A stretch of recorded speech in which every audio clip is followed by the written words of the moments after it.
get through It's a Hunt, read your last question before you go off my porch so you don't have to go around twice. Just looking for those big barrels on the front porches, not the little flower planters. This house was about 8 miles away from here in what we call Dutch Corner. When you're in Pennsylvania, you probably already know if you're from Pennsylvania, when we say Pennsylvania Dutch, we mean German, the Deutsch. And that just came down through the hundreds of years, so now we have our Pennsylvania Dutch. So we call the area this house came from Dutch Corner. It's just not a place on the map, but around here, if you grew up around here, you lived around here for any length of time, you say Dutch Corner, you know where it is. Over there, not too far from here. So this was a modernized farmhouse. That top photograph behind you ladies there, that's an aerial photograph of the Biddle farm. That was taken in the 1950s, the good old days, if anybody remembers those good old days. And it was a big working dairy farm. They had their electricity. You can see the poles up along the road when you're close enough. The big working dairy barn up to the left, so that was a modern building. That big white building in the center is this house. So it was built in 1760s, 1770s, but it was lived until 1970. It was modernized along the way. Had plaster on the walls, siding, old plaster, old siding, and electricity, and a 6-room addition with running water and a bathroom and a modern kitchen. But when that addition was first put on, it would have been more like Abraham Lincoln's time. So I tell the kids, this was built in George Washington's time, the addition would have been built in Abraham Lincoln's time. That's when those young girls wanted to get a cook stove. Old German grandma wouldn't have a cook stove, heaven forbid. We cook on this, you know. But when she lost control, then you could get your modern convenience, your cook stove.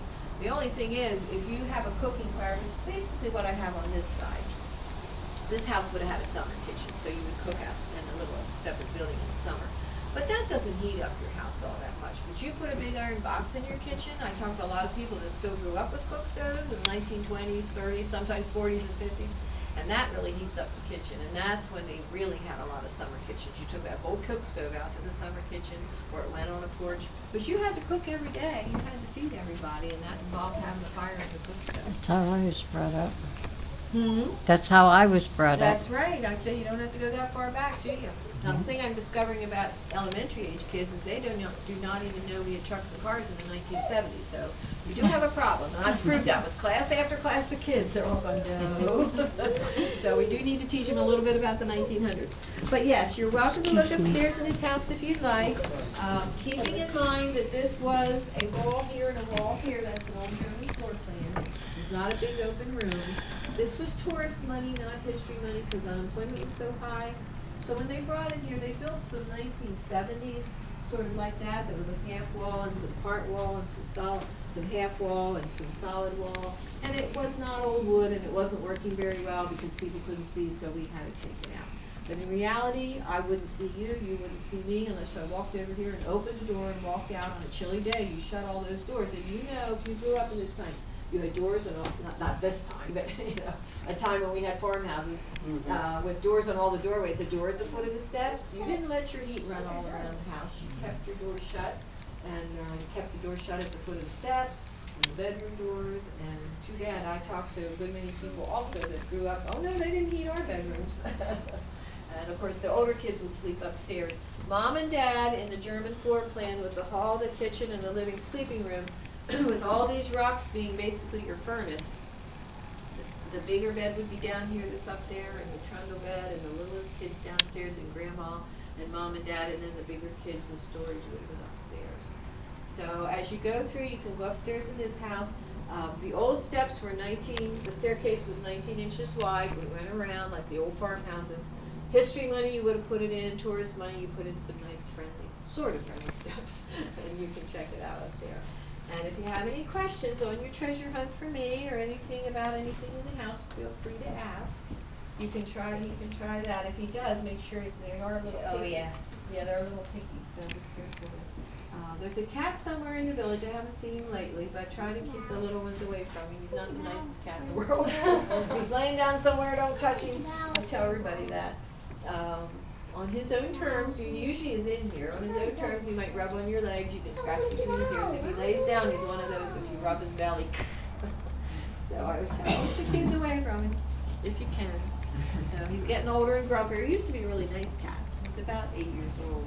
He's getting a little out of sorts these last couple of years. He's not the best public cat in the world, but we don't really want to have to get rid of him. We don't know what we would do with him, so trying to keep you socially acceptable.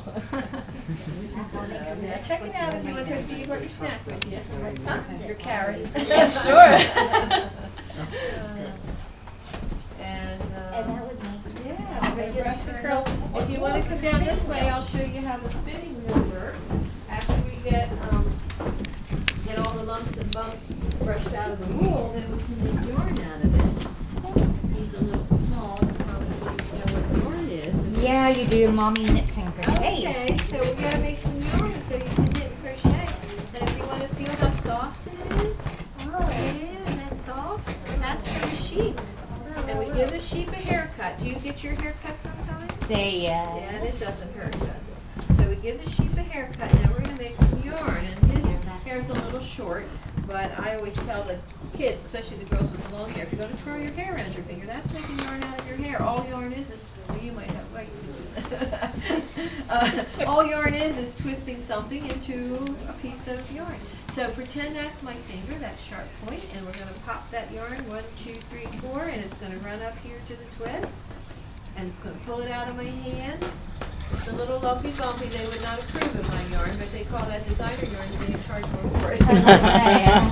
So now I have all this. Look how long it is. Wait, look at all this yarn. I'm going to back it up and wind it on. And now it goes on here. Oops, and now my yarn goes right on here. So this is my power wheel. That's what they like to watch, of course. You folks have a good day. And ones of you, feel free to take pictures. That's right. Enjoy the sunshine. So that's what we would do to get some yarn. And of course, knitting yarn is usually 3 or 4 ply today. But in my day, we would probably just have a 2 ply. So that's what we recognize more as a knitting yarn. You would take your 2 singles and ply them together. What stops it from winding up on the roll? Just that you have it pulled out there? It's the angle. If I tried to do it this way, it would pull off. And if I tried to do it this way, it would wind on. So I have to keep that little bit of an angle. And that keeps it just popping off the point, not really going anywhere. So I can't go this way, can't go that way, but I can just go at that little bit of an angle and it will run up here and twist it into yarn. And then when I'm ready to wind it on, I will back it up and wind it on. Well, that is cool. So there you go. I do need some girls around here to help with the work. We need boys too to carry firewood and I'll say chop you. firewood. Say you'd be too tempted to help. Yeah. The bottom We're piece. pretending like we live in the old days. Thank you. Well, you're welcome. Read a little bit about the houses that you go through. Pull it on the old days. Yes. Makes you happy to have the house with you. Up there. Yeah. I think this year they're Everybody knows it was right. This is what they want.